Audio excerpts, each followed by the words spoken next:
This episode investigates the myth that cracking knuckles causes arthritis by examining medical studies and a simple, controlled observation. A volunteer group records knuckle cracking frequency, while joint health is checked over months, looking for any measurable changes.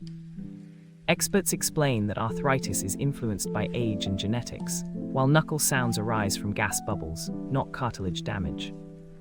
The data shows no clear link between habitual cracking and arthritis, though occasional swelling may occur from stretched ligaments. The takeaway is clear. Readers learn that routine knuckle cracking is unlikely to ruin joints, debunking a persistent health rumor.